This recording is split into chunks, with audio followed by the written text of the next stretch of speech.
माझ्या सुदैवानं माझी आईच माझी शिक्षिका होती, 1ली ते 4थी. त्यामुळं फाउंडेशन अतिशय स्ट्रॉंग होतं. लिडरशिप क्वालिटी तिथेच मिळाल्या बऱ्यापैकी, वक्तृत्व स्पर्धा आणि बाकीच्या गोष्टी.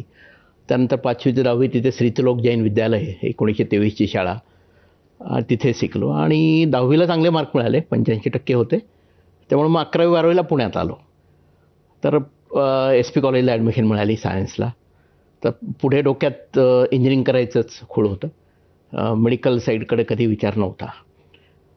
SP कॉलेजला आल्यानंतर मग तिथे खऱ्या अर्थानं माझी एकूण एक जडणघडणीला सुरुवात जी आहे ती तिथे झाली. सगळ्यात पहिल्यांदा म्हणजे प्रॉब्लेम होता मराठीचा. तर तुम्हाला तर माहिती आहे आमच्या नगरी लोकांची मराठी, आणि ते SP कॉलेजला तर 2 महिने आम्ही बोलतच नव्हतो. आम्ही फक्त रूम बंद करून लिप कसं कुठे आई शपथ म्हणायचं, कुठे ते सगळं ते शिकायला वेळ गेला. फायनल इयरला असताना एक प्रोजेक्ट घ्यावा लागतो. तर तो माझ्या सुदैवानं प्रोजेक्ट जो होता तो ज्ञानप्रबोधिनी पुण्याची जी संस्था आहे त्यांनी खेड आणि शिवराज आपला जे भोर तालुका आहे तिथे शिवगंगा व्हॅलीमध्ये काही गौदत्ती घेतलेले.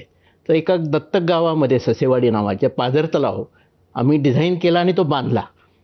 तर त्यामुळे मला एक नकळत पाणलोट क्षेत्र विकासाकडे माझा कल हे झाला. 1990 साली मी बी झालो. चांगले मार्क मिळाले, विद्यापीठात 9वी रँक आली. पण शासनाचं 0 बजेट होतं, सरकारी नोकऱ्या नव्हत्या. तो वडील म्हटले तू परत ये, तू आता DED कर. माझे आई वडील दोघेही शिक्षक, जिल्हा परिषद. माझ्या बहिणी पण शिक्षक आहेत, त्यांचे मिस्टर पण शिक्षक आहेत. माझ्या वडिलांच्या दोन्ही बहिणी पण शिक्षकांना दिलेल्या आहेत. माझे चुलते पण शिक्षक आहेत. त्यामुळं त्यांचं प्रॅक्टिकल डिसिजन होता की तू आता परत ये, DED कर आणि आपली शिक्षकाची नोकरी चांगली आहे. पण त्याचवेळी काय झालं नेमकं, त्या 90 साली 2 गोष्टी महत्त्वाच्या होत्या. एक म्हणजे आपले भूषण गगराणी साहेब भारतात 3रे आले. मराठी वाङ्मय आणि इतिहास हे 2 विषय घेऊन, आणि त्यांनी मराठीत लिहिलं होतं. दुसरं म्हणजे माझा एक सिनियर 1989 बॅचचा COEPतनं सिव्हिल इंजिनिअरिंग पासआउट झालेला, तो पण अहिल्यानगरचाच, देवेंद्रनाथ कसार. त्याचं आत्ताच नुकतंच निधन झालं मागच्या आठवड्यामध्ये, आजारी होता. तो पण मराठी वाङ्मय आणि इतिहास घेऊन 1990 साली त्याची 540 रँक आली आणि त्याला रेल्वे प्रोटेक्शन फोर्स सर्व्हिस मिळाली.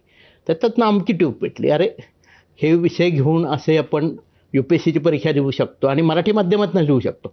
त्यामुळं आपण जरी बॅकग्राऊंड रिजनल मीडियमचा मराठी माध्यमाचा असला तरी काही फरक पडत नाही.